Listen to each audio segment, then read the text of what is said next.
Hi everyone, and welcome to Empowering Homeschool Conversations. My name is Peggy Ployer, and I am the host of this weekly broadcast that is put on by S.P.E.D. Homeschool, as I'm also the founder and CEO of S.P.E.D. Homeschool.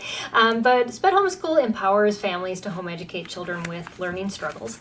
And to learn more about the other resources that we offer families, you can visit our website at spedhomeschool.com. Some of the best resources we have on our website are our blogs, products and services offered by our partners, and offered by partners like our sponsor tonight, who happens to be Right Shop. And I just want to thank you, Right Shop, for sponsoring this episode of Empowering Homeschool Conversations. You can find out more about them about halfway through. We'll take a break in our conversation and hear about the curriculum that they offer.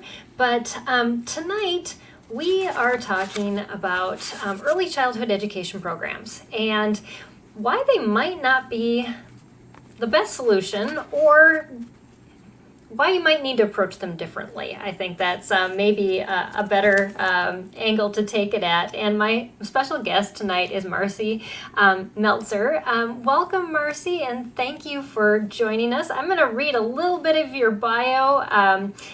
Marci is an intuitive speech language pathologist consultant, and she earned her master's in education in speech language pathology from the University of Virginia in 1990, and she's always been interested in providing out-of-the-box intervention methods with clients who demonstrate challenging communication behaviors. Marci intuitively helps parents identify habits and patterns in their household that are potentially keeping kids stuck in nonverbal communication. When parents understand these habits, she says it's easy for them to make small changes and help their family outcome, the blockages to the child's natural spoken language process. She's been helping clients switch their children away from limiting communication to more functional conversational speech for decades. And so I am so excited to have you back, Marci. And thank you for having me. It's great to be back. Always happy to talk to the homeschool audience. Oh, well, I enjoyed our last conversation, and I know as we've been exchanging information this week to talk about this specific topic, I'm just super excited because I had a child in early education a program, and I found it very frustrating. And so I know we're going to address a lot of those things as why we get frustrated and all of that, but and I see we have some viewers popping on, and if you're watching with us live, just know that you can join this conversation. We have the ability, if you're watching on Facebook or YouTube or on Twitter, you can put comments in the feed and we will see those, and we would love to build those into our conversation. So if you have any questions or comments as we're going along, definitely add those, or even just do a shout out where you're from, and we'd love to say hi. So as we get started, Marci, I would just welcome you to talk a little bit about yourself and your educational philosophy and how it's kind of morphed as you work with children and families, because that kind of was, it was very evident in your bio as I read through it that this is where you started, but this is kind of where you are now in working with families, and what led to that progression. Yeah, so thank you again for having me on. Like I said, I love to talk to homeschool families because my platform, Waves of Communication, I developed to equip and empower parents of children who are late talking. And late talking just means they're not good at using spoken language yet.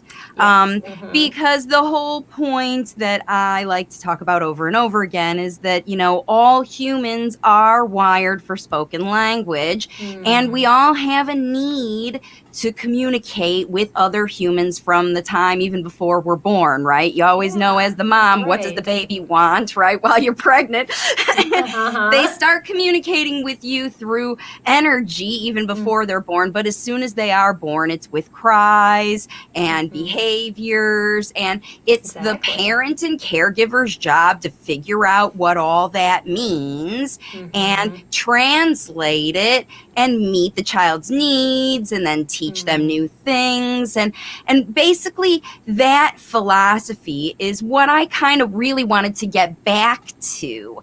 Over the past sort of decade and a half, or two maybe, things really have shifted from this intuitive way that I just described that all parents naturally do with kids, is help them evolve from crying to conversation, step by step, naturally. But, the system with early identification and early things, even before children are 2 years old, are being identified as not doing, we talked about this before, either not doing something, and one of those primary key ticks on normal development by the 2-year check mark is how many words the child's saying, right? They always get that question. And if they're not getting, the doctor or whoever is not getting that standard, at least 50 words, and, starting to combine words in 2-word sentences by their second birthday. If they've got one of these kiddos who maybe during COVID has spent a lot of time, with parents who are working at home while they're with nannies or with technology or just with siblings, they're not in daycares and school programs with other kids. They're just really not very exposed to language. And so they aren't talking yet by the time they get to be 18 months or 2 years. And of course, if they're not talking yet by 18 months or 2 years, they're using more elevated behaviors. It's way beyond crying, right? Now they're climbing cabinets and pulling you around and pointing to things.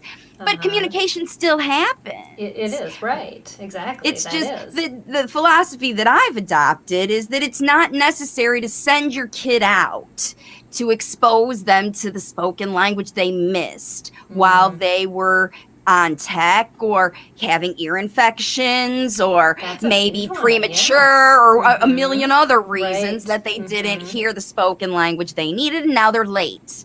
And so instead of labeling them suddenly with early, and that's what happened in the past 20 years, it was about earlier and earlier, because we didn't want kids to fall through the cracks. And so that's where these early identification, and then with the inventive of autism spectrum disorder, when that came along and we could label every kid along that spectrum, and that was the cash release, right? As soon as they get on that label, then they can have more frequent therapy or they'll get it for free or something like that when they get that label.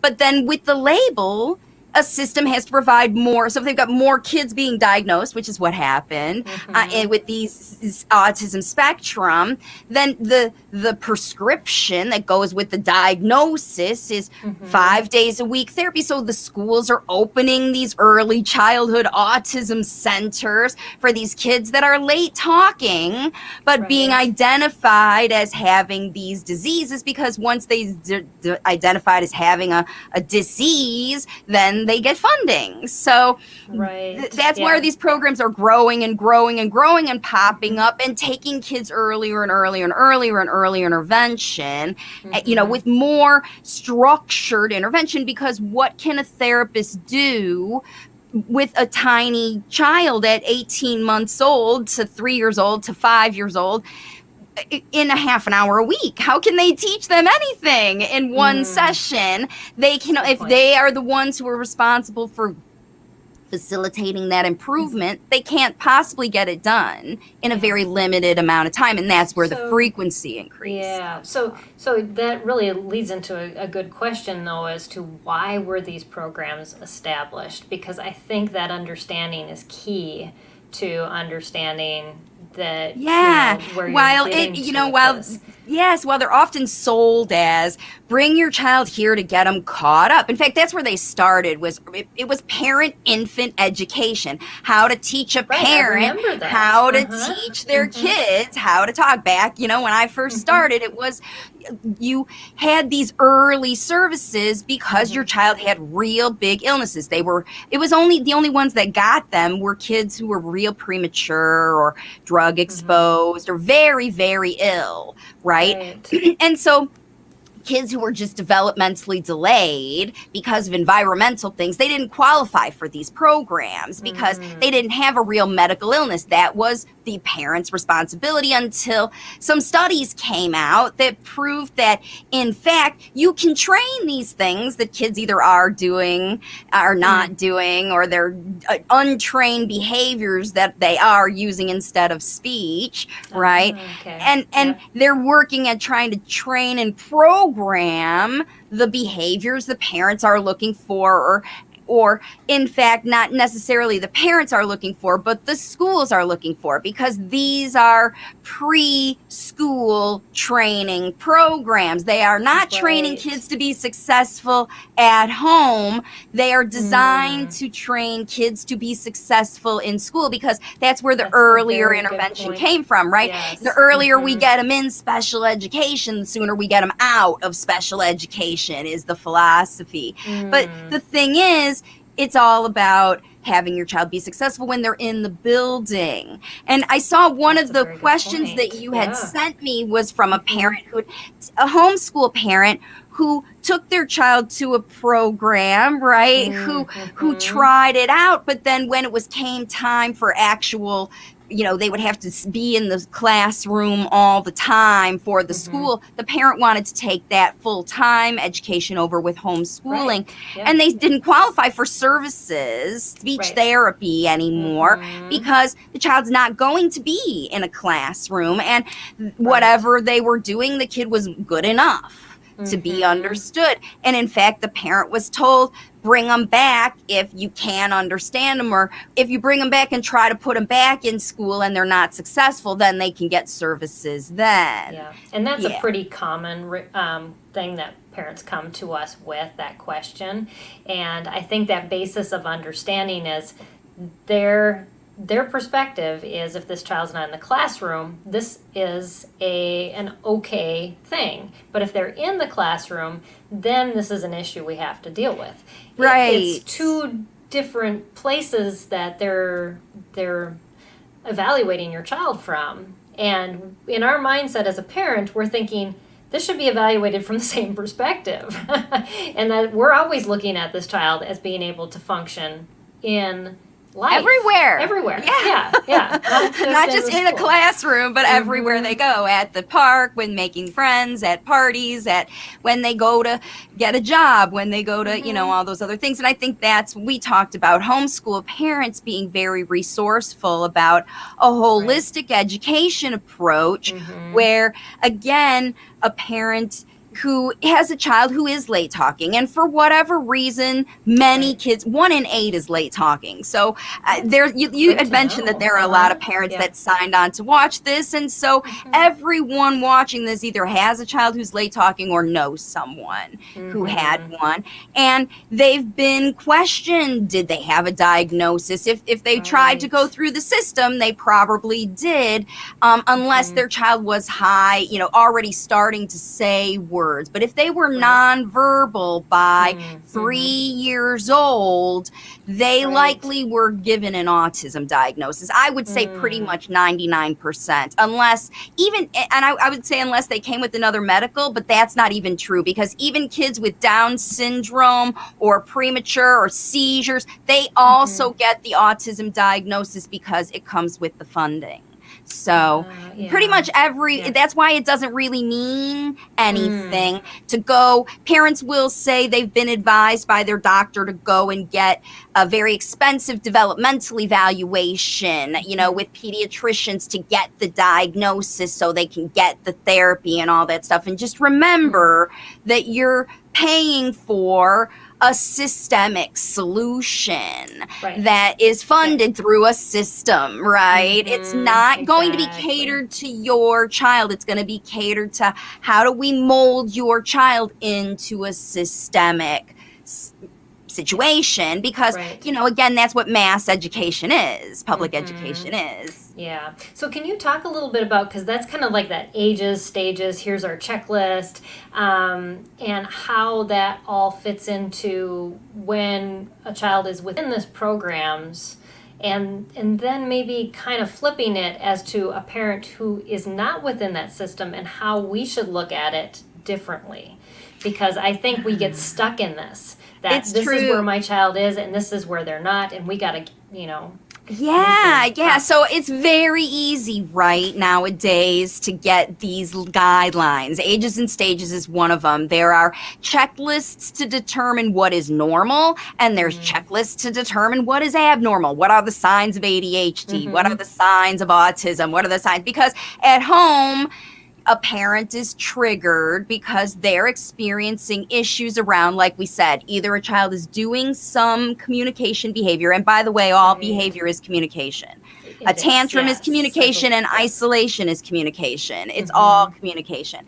So a child is doing some communication behavior that you don't understand or you don't want to continue. It's not pleasant for your household. You don't like it, right?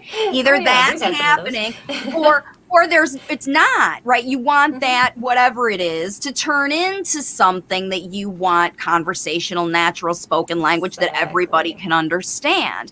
And somehow, that process, when you think about it from a parent perspective, it's easier to understand, okay, my child's doing this communication behavior. How do I move them into something else? But the school doesn't have that background knowledge of your child. Again, it's all about how many of these kids can we pass through first grade, second grade, third grade. And we're teaching them to the test because it's all based on success, is based on test scores and, this evidence because, data speaks to systems. And so the thing is, it speaks to parents then, right? They look and they're like, if the school thinks this is what the standard of success is, then I must hold my child to the same standard because I have taken the responsibility to be a homeschool mom or whatever. And so what I suggest is that you look at your standard of success based on your child's ability to evolve. Are you seeing improvement every day in this area of concern? Because you're going to have to take the effort. You talked about how that's your job. You're in charge. You're the headmaster of your school. So if the goal of the week, again, you're establishing your curriculum and maybe algebra is the highlight this month because your child's got a big algebra test they're studying for to get into a school or something like that. But with these little kids, what's going to make them successful? Like you're getting to study for that algebra test to get into that school, to do that thing, to do with whatever. Your kids' communication using speech is going to help them be successful everywhere. And if they're not, if they're not successful with talking, that should be the number one priority.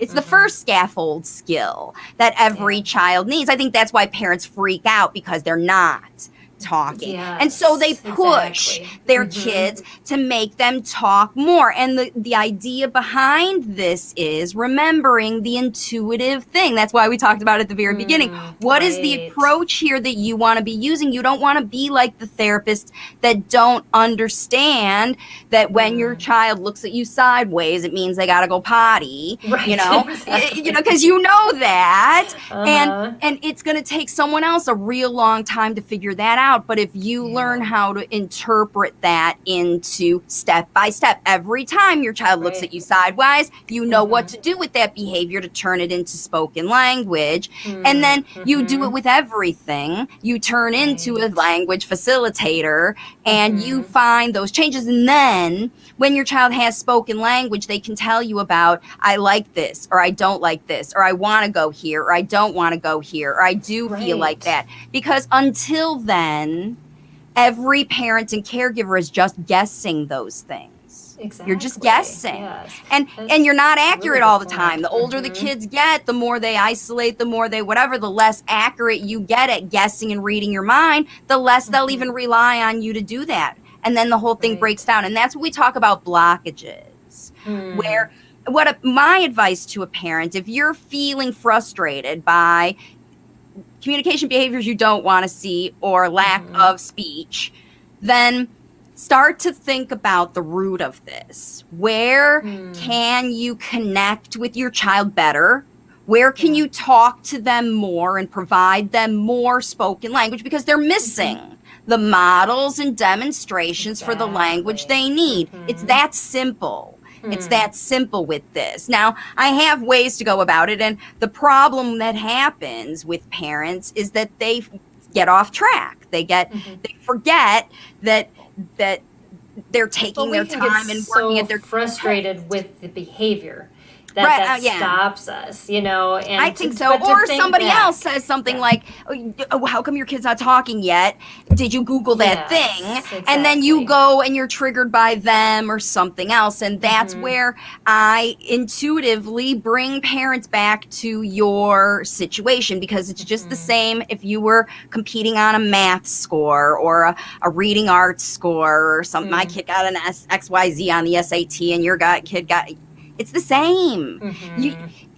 All these kids, and all these scores and lists are arbitrary. The real progress comes from success. My kid's making friends. My kid's communicating with familiar strangers and learning from uncles and aunties and neighbors and the guy at the ice cream shop, and, in their community, how we want them to learn, how we learn as adults, because remember, as adults, we never stop. When you go to the car shop and the guy's changing your tire and you say, "How does that work? Show me how that goes." Because if you're broken down on the side of the road, you use that knowledge later. Exactly.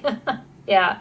And it all comes back to that communication piece. And I think we get so caught up in the books and the comparing. It's all about comparing. And see, I think the other thing that happens is when you compare your child to someone else, then automatically you start comparing yourself to other teachers or therapists or whatever, and you say like, I don't have a degree, I don't have expertise, I can't figure out how to do this, I need to pay someone else, to solve this problem for you. And again, when you've got a free program that pushes early exposure and early intervention and let us screen your kid. In fact, parents don't often even search for these things first. It happens when they take their kid to the 2-year-old checkup, or they enroll them in a daycare, preschool, so they can work. And then their free screening pops in from the state, and they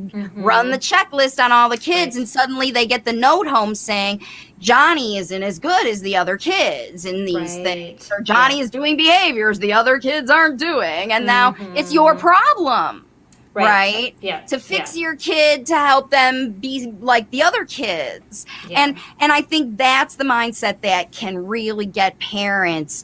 I call that the anchor that's just going to sink your efforts. When so you can look at other alternatives as a lifeboat to say, hey, this is a communication behavior. If I understand what's behind this, connect with my kid, empower him to communicate this idea, good, bad, or ugly, with other people, then they won't judge him as being low IQ or ADHD or whatever they're checklisting. Exactly.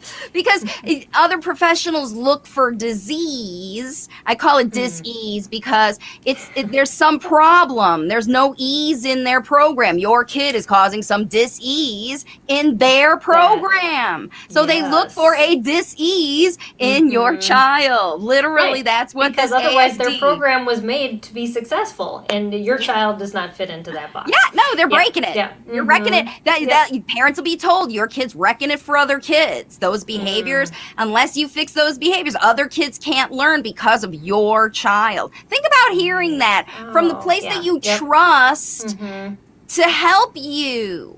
Because you wouldn't sign your kid up to go to school unless you felt like they could teach him something you can't, right? Well, that was the response I got with my child you're too. Supposed to sign them up.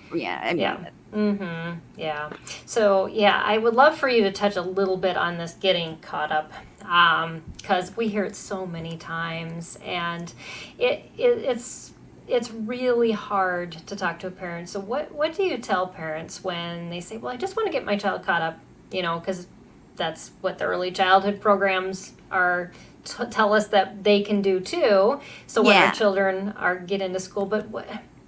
Well, again, the first question that you want to ask is if it's someone else saying, we can help you catch your kid up, right? Which I know a lot of curriculums and programs out there say they do that. Right. We'll help you catch your kid up. Remember, that's coming from the lens of comparing your kid to other kids of the same age. Literally the same age. Calendar age.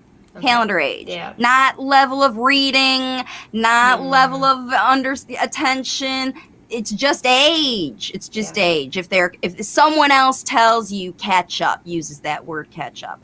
Now, if you are thinking in your own head, he's behind, I gotta catch him up. Right. Because they're always looking at curriculum and they're going, well, this is 3rd grade and we're supposed to be in 5th grade. That's the other thing. So I don't know how you tell people to move through curriculum, but you can't jump. You gotta go step by step. You gotta go through the process step by step in order of teaching, because that's how curriculums are built. Skills build on skills, build on skills. And that's how spoken language is developed. Skills build on skills. Just like you learn from the guy by observing him fix your car. Now suddenly you are a little bit of an expert on fixing your car. And the more you practice, if you suddenly decided to fix everybody's car and you were inspired by that auto mechanic visit and suddenly you became to do it, because this is what happens to children. Right? They have one experience that inspires them, and suddenly they want to be an ice skater or a soccer player or mathematician or astronaut or something. And now they can see it on a device and they want to be that yesterday. Okay? So this is what you use as your guideline, your inspiration. You see what your child is inspired to learn, because you and I talked earlier. Life, education, speech development, all of it is trial and error and trial and error and trial and error. So if you're motivated, the only way you're going to keep trying and erroring and try again and erroring is if you are super excited and motivated about developing that skill. And so if the early childhood program, if your kid loves going there, if they love Miss so-and-so teacher, if they love the songs they're singing, if they love the whatever, but you don't feel like they're learning anything, it's not true. They're exposed to other kids. They are getting experiences that you can't give them. Unless they're crying and unhappy there, then that's a different situation. But most of them are super pleasant and nice. The problem is when parents expect them to do the job for you. Right? They are giving you experiences that you can't give, but that doesn't mean that you stop giving experiences. Exactly. Just when you it's said not a replacement for you. Yes. Exactly. And I think that's what sometimes, and it's not always a parent's fault, Peggy, because a lot of these teachers and therapists will say, hand it over to me, give me your kid. How many times have you heard that? I'll take your kid and I'll mold them. I'll get them caught up for you. We'll teach them. I'll get them talking. I'll get them whatevering. And it discounts our role. Right. You want to be like, how you doing that? If you're so good and confident that you're going to get this outcome with my kid, I want to know. And that's where we were getting into next. I know your next question about what can you do? What can you do if you have? Because if you are in the early childhood situation and you're in the United States or even anywhere else and you've qualified for these programs, you're in them, you're getting help, you do whatever, you just want to do your best to use them as a resource, just like you do the library, the park, every other thing, because you're still, even though you're taking them to somebody with more letters behind their name than you might have, you're still in control. And you know the goal of what you want to teach. And then you have to really work with that therapist. You don't get to pick, especially in these public programs. You don't get to pick the therapist that you have. You might have someone very young. You might have someone very experienced. You might have your kid might be one-on-one. Your kid might be in a group of 5 or 6 kids. They might see 1 time a week, 8 times a week. Who knows? It's all different. Every situation is different. but you know your situation with your child, and you're in control of the whole rest of your time. This is just one little appointment in your calendar, and you are one little appointment in their calendar, right? So you have to think about it that way. So use your time. Learn from them. And my suggestion is, if possible. Can we get to that after the half an hour? Because I know you've got a lot to share on this topic, and I want parents to stick around for this, because Marci's really going to make this bridge for you as to how you can use these programs and make them beneficial to your homeschool. It's not, we don't want to diss these programs, because they are helpful. The therapists there can be extremely helpful to your homeschooling efforts, and Marci's got some ways that you can do that. And so we're going to take a quick break, and you're going to hear from our sponsor, and then I'll bring Marci back, let her catch her breath. And I know. And so we'll see you in a second, Marci, and we're going to hear from our sponsor, Right Shop, right now. And I just want to thank Right Shop again for sponsoring this episode of Empowering Homeschool Conversations. So Right Shop asks, how are homeschool writing lessons going for you lately? Are there tears of frustration or long minutes staring at a blank piece of paper because I don't know what to write about? Well, here's the solution, Right Shop Curriculum. Finally, a writing program that understands the challenges of teaching writing. Right Shop has options for kindergarten all the way through high school with engaging step-by-step lessons. Right Shop gives students the necessary building blocks of the writing process, so there's zero frustration. And Right Shop not only teaches kids how to write, it also shows how to teach. You'll learn to guide them through the writing process and inspire even the most reluctant writers. Parents rave about the results. Sherry in Florida says, I'm so pleased with Right Shop. My 8th grader, who was lukewarm about writing and really didn't write too well, is blossoming. And Haley in California says, thank you very much for creating Right Shop. It's been a pleasure to teach this curriculum, and the results are phenomenal. Our son went from hating writing to asking for more. You can visit rightshop.com to take the placement test and find out which level best suits your child, tween, or teen. With Right Shop, teaching writing has never been easier. So thank you again, Right Shop, for sponsoring this episode. And they also have Right Shop Junior, and I just did an unboxing of the Right Shop book A. If you want to look on our YouTube channel and see that, you can also check that out, what's involved in that, and so there's just a lot of good things, and it was written by a mom who has a struggling writer. So what better teacher than somebody who's been in your shoes? I love that curriculum. What a great thing, because I think it's such an intuitive process, right? Really inspiring your child to want to write about the things that they're thinking about, they get excited about. Well, and so the first book, as I was leafing through it as I did the unboxing, it's like, tell us about yourself. Well, of course, this is what a child wants to talk about. Exactly. Yes. And so we're not just like pulling things out of the air to do creative writing, but things that they know about and care about. Important. Yeah, I love it. Yeah, exactly. That's awesome. Yeah.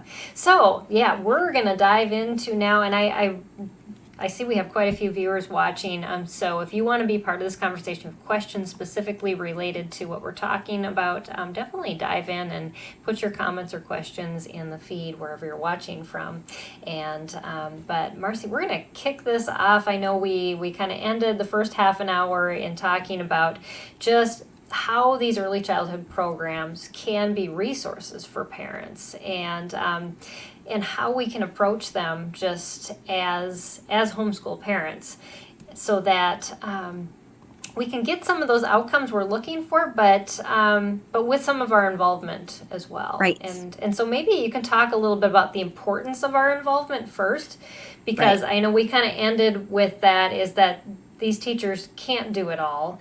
Yes. And what can we as parents, what perspective do we need to have coming in using these types of programs?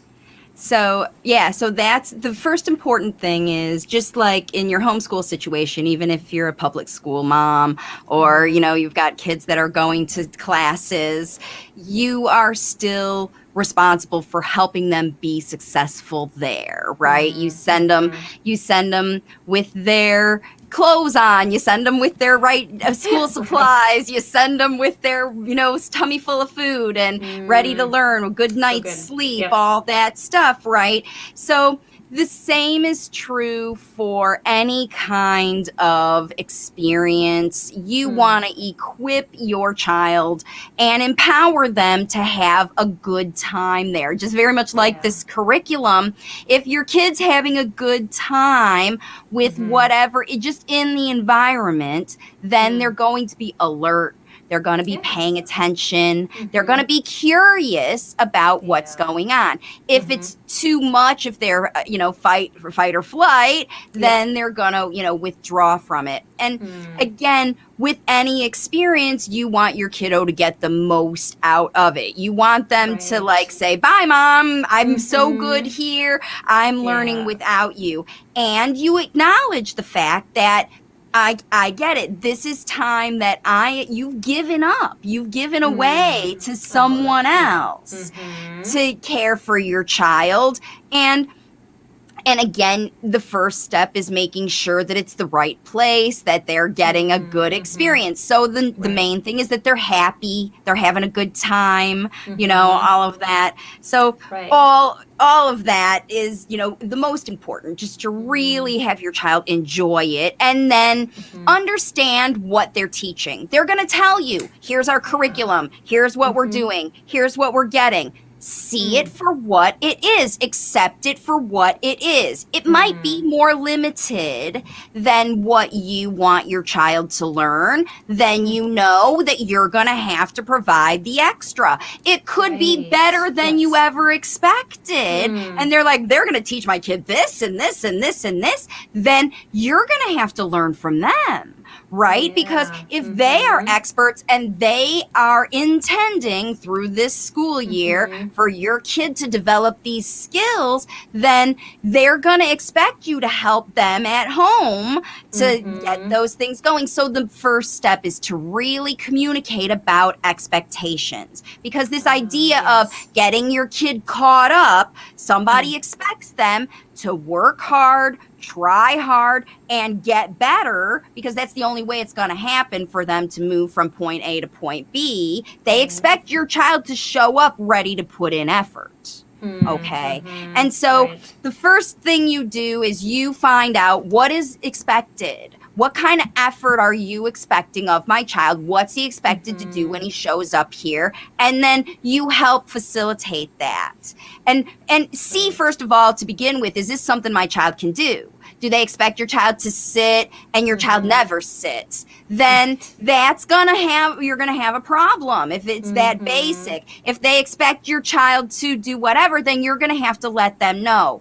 I see that you expect kids to sit for half an hour. At home, my kid hasn't sat for 5 minutes. How are you going to get him to sit? Because if you want him to do this, what are you going to do? Because they might give you a response that you love.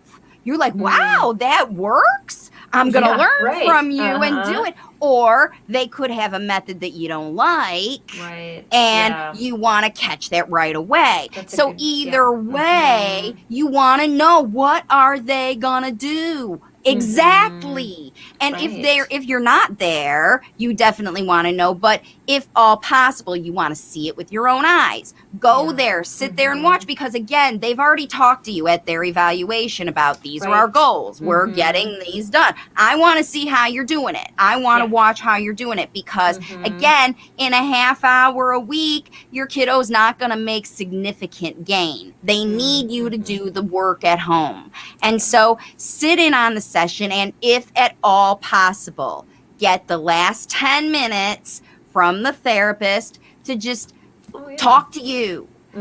Ask them questions about the things your kid's doing at home that you want to stop, or the thing that your kid's not doing that you want them to learn. They are your resource. Tell them, I really wish my kiddo would do this at home. I tried. You have to bring information. You can't just say, tell me how to make my kid talk. It has to be specific More to specific. your problem. Right. Yeah, Like, especially if you only have 10 minutes. That's right, yeah. He, like, every time he's done drinking, he whips his cup on the floor. And that, I can't stand that, and it's making my house full of juice. How do I make that stop? That's the kind of question that you can ask. Because they should be able to give you a strategy that you are going to try. Now, is that strategy going to work the first time? Maybe not. The second time, the third time. But you try it over, trial and error over the week. And by the next week, then it's your responsibility to go back and say, I did it. I tried it. This was my result. Tell me what to do next. Because that's feedback as well for them. With 50, 60 kids on their caseload or whatever, you know, all those kids they've got to do, that they aren't going to keep track of that for you. That's your job, is to say, all right, this is the skill I need to have it successful at home. We're working on it here at the school or therapy. How can I get this happening? And again, if the therapist doesn't, you know, sometimes they have privacy rules or guidelines or things like that. I don't have time to talk to you. I don't have time, whatever. That's when you should work it into your plan from the very beginning. If it's not going to be, then can we have a weekly email? Can I connect with you? Because it's not a negotiable. It shouldn't be a negotiable, this connection time with your child's therapist. It never should be negotiable. Always insist on it. Because I think just many of the therapists is what I've heard from a lot of people who have been involved in both private therapy and the school therapy, is that they just feel like their hands are tied with the things that they have to do, and a lot of times there are parents that don't want to hear, and so a lot of them have just stopped sharing. But if you come asking for it, I think they're more than likely want. I think so. You know, the thing is, therapists in general, I mean, I was a speech pathologist, therapist, you know, card playing, all that stuff. I did all that for 27 years. I know what it's like to be having to work in the system. And remember, it's not necessarily the therapist's fault that they have to work like this, that they have to diagnose these kids early and they have to put them into these programs. In fact, I left the system and literally quit my job because I didn't want to do it anymore. I didn't think it was right for families, but I had to leave my job and start over. If you still want to work as a speech therapist in the United States, you're pretty much going to have to do it. And you don't have a choice, because that's how you get paid, is by these systems that exist this way. And so as a parent, you just have to have empathy and understand and help them help you. Use them as a resource, because I promise they didn't sign up to be a speech therapist. It's not easy to be a speech therapist and go to school to learn that degree. And they did it because they want to help your kiddo communicate better. Exactly. Yes. Yeah. That is. Yeah. All these early childhood teachers, especially the old school ones, you know, like me, they just want these kids to succeed.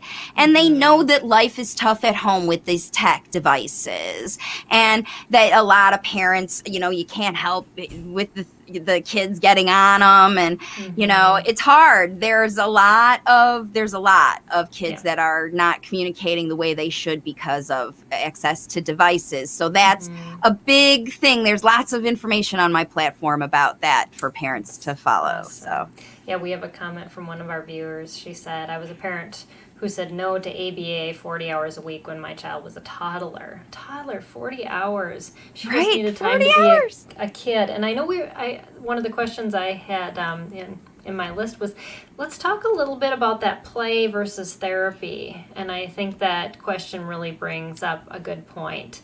You know, all right. So especially with these toddlers, right? We're talking about the littlest kids whose brains are just forming, right?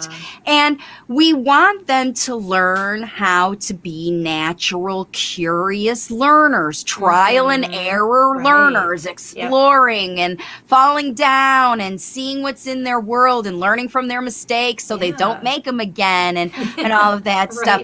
And that whole trial and error learning with situations like that comment we just had, it untrains the brain. It literally, those toddler years are when kids learn how to learn through explorative play. And without, if you're going to take 40 hours of their week, their waking hours, right, and put them into ABA, which is operant conditioning, it's only structured repetitive activity based on imitation, memorization, teach, test, reward. And if you take 40 hours of a toddler's life and teach, test, reward, they're going to become prompt dependent. You're teaching them to become dependent on guided learning versus independent for I'm seeking knowledge. What's that? I'm curious about that. Tell me more. There is none of that. In fact, that is untrained. When early intervention, especially this intensive stuff, happens at these early ages. And what I'm finding it turns out to result in, if you've got parents out there who are deciding this or in this right now, is 5 or 6 or 7-year-old kids that have completely rebelled against this manipulative stuff because it doesn't move fast enough for their smart minds. They're brilliant. They just learn how to manipulate their way out, because they learn from being programmed if then, that if then, so if I pitch a fit when they present this thing, then they'll quit doing it. And they learn, your child's pitching a fit now there, and then they'll bring it back to call your child more diseased, right? Because the program's not going easily. Your child's rebelling against the program. There must be something wrong with your child. And there is. At that point, they are completely pigeonholed and unprepared to learn spontaneously from their environment. Right, and that's how we're wired to learn. We're wired to learn naturally. That's why as homeschoolers, we naturally want to create lifelong learners, and that is just squashing that ability. So when she talks about he just needed to be a kid, she's exactly right. Kids' brains learn how to learn by play, by being kids. They learn to be good students and go to school from being kids. But if that's untrained, either physically untrained by training an alternative or untrained by lack of exposure, either way is untrained. Now, the good news is if you do have any parents out there who have older children who have been in this stuff and they're looking for alternatives and they feel like their kid's robotic or, they've been kind of trained like that, the good news is these brains are very plastic. And this natural learning, like you said, because it's naturally wired for exploring these opportunities, right? You want to create lifelong learners for everywhere you are.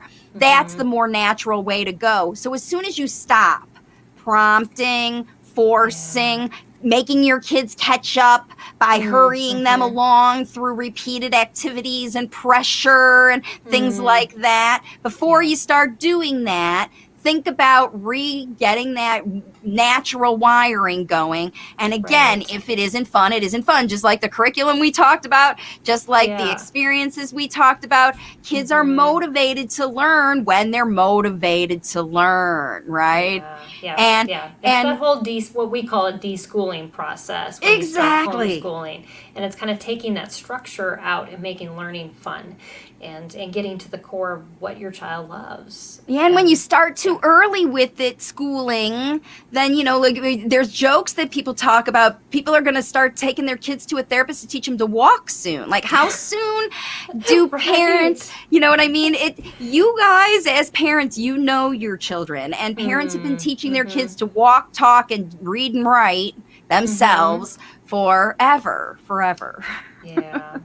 It's good to remember that because, we think that this education establishment, in our mindset, it's been around forever, because it's been around for our generation and our parents' generation, and that seems like forever.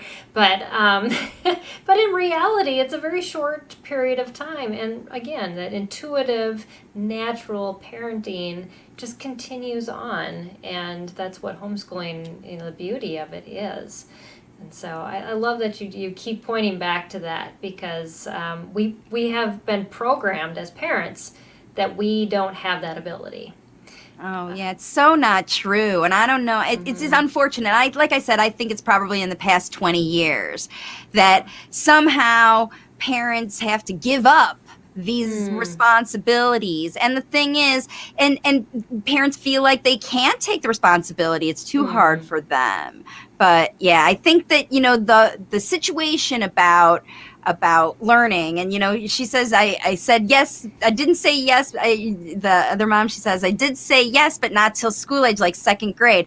Hopefully by second grade your child won't need that level of working in a highly structured kind of situation, because I don't know how old your child is now, but you'll learn how to do this. And if you want to, there's resources on my website to help parents learn. As we're wrapping up, I want you to talk about that, and I know you have a new product out too. I do. So yes. I'm going to bring up your website first, and then I want you to talk about your cards too. Yeah, so I have a new card deck. It's called the Language Facilitation Inspiration Card Deck, and there's the link. You can access them on the website. It is a deck of cards to inspire you, very similar to how this writing curriculum works. They're cards that will have an image on one side of a parent interacting with a child and an intuitive message behind that interaction that would come from the mind of a child who's late talking. Like, what's that child saying? And it really is designed to help parents change those nonverbal communication into spoken language. And that mom says that her daughter is 12 and still nonverbal. And this language facilitation process that I'm using with parents is helping even older children, especially older children who have been exposed to a lot of language, help them shift into their nonverbal communication into spoken language. Because by 12, they're using a lot of different kinds. Facial expressions, all kinds of things, but there are some significant things that are blocking it. It may be physiological, but it probably is more environmental and mindset. And like you said, this idea of my child has a dis-ease and I need professionals to teach them is not true, because we're talking about the basics here. We're talking about spoken language. So I promise I am blown away when I had the first 5 or 6 or 7-year-old family where these kids were, and the behaviors, the older they get, the behaviors get more extreme because they're very creative. Yes. Yeah. And they so badly want to communicate. And they so badly want to, yes. Yeah. And this is the thing, because they think it's too hard. The parents think it's too hard. And when everybody thinks it's too hard, that's the mindset that says it's just too hard for us. We are doomed to be a family full of behavioral communication. And it's just not true, because neuroplasticity works. All brains are wired to be spoken language users. And I have helped parents. I've got, the oldest one is 17. But the oldest nonverbal, the oldest one that was nonverbal and using a tablet system and sign language and all kinds of things, who is now pretty much only using those things for support, educational support at school, is 14 now. Wow. Yeah. That's awesome. That must make you feel so good. Oh, it's amazing. And I didn't do it. These parents did it. These parents did it. They worked with professionals. Them. And they did it. Yeah. And that's the whole point, that, some parents think it's too late. It's too, I'm too, they're too, there's no too. Everybody can do this. And it's so exciting how powerful it is, because that's the other problem with the older kids. Early childhood programs exist. It's 3 to 5, right? By the time kids get to be 6 years old, they don't qualify for those programs anymore. Right. And it's public school or you and insurance and private therapy or whatever you've got to go on until the kids are. And a lot of these parents choose homeschooling because the schools don't have, the kids have medical issues or, other things that they just can't accommodate. And so that spoken language piece often gets looked past because the parent has to be a nurse and a headmistress and curriculum development and a behavior specialist and a spouse and a cook and bottle washer, all that stuff too. And so the spoken language can fall to the wayside because they believe, parents believe that they've got to be like a therapist. And they don't. With language facilitation, you can use all that other stuff, the cooking, the bottle washing, the arguments over drama, over don't want to wear the red shirt. You can use it all for spoken language development with language facilitation. So visit the website and learn how to do it yourself. So if you're listening on the podcast, I just want you to know that you can go to wavesofcommunication.com. And that's where you're going to find all of Marci's resources. And it's just spelled like it sounds. Waves like the ocean. Waves like the ocean of communication. Yep. So, because, a lot of people listen to our podcast. Right, yes. And I appreciate all of you. Thank you so much again for having me on. What an empowering conversation to people who really need to hear this. Because you can do this. You can teach your child to talk faster than therapy. It's happening all over the world. Yeah. Well, thank you so much, Marci, for joining us. I mean, the wisdom that you had to share, the experience you have, and just the difference you're making in people's lives. It's definitely inspiring, and just keep up the good work. You're making a difference, and it's just delightful to have you on again on our show. And if you missed our conversation with Marci previously, I want you to just search her name on our YouTube channel. Go back to that because we talked about behavior, I believe, and it was very good. So I also have a YouTube channel. It's Waves of Communication. There are 400 language facilitation videos there for free to access. Like I said, you can access it all through the website, but on YouTube too. And every Thursday I do live Q&A, so you can join me and ask questions and all that. So thanks again for having me on, and I look forward to seeing anybody on the platform. Oh, awesome. Yeah. And thank you to our audience for joining us and for the comments that we did receive. I know there were a lot of you watching that weren't commenting, but and we'll have a lot of people listening and downloading the podcast as well. But I also want to thank Right Shop for sponsoring this episode of Empowering Homeschool Conversations. If you want to learn more about them, you can check them out at rightshop.com. So next week, we are sticking to this theme, and I didn't even really introduce that at the beginning of the show, but this month, the month of November, we're focusing on progress is progress. And so when Marci was really clicking on those places about, getting a child caught up, that is really what we're going to just be honing in on this month, is that your child is working at their own pace, and we just need to celebrate that. And so next week, we're going to be talking with Allison Morrow from Good Schooling, and the title that she wanted me to put on this is Why Homeschooling Won't Mess Up Your Child. So you'll definitely want to join us. She has quite a sense of humor, and so we're going to kind of look at all of those lies that we believe as homeschool moms about how we're just going to mess them up, and she's going to give us some responses that we should be thinking and cycling through our heads instead. So you definitely want to join us for that next week. That sounds great. Yeah, it does. I'm looking forward to that every week. I mean, it's just amazing. Just like talking to you, Marci. I mean, I learn something new every week, and it's just so fun. I can kick myself and say, man, I wish I knew that when I was homeschooling my own kids.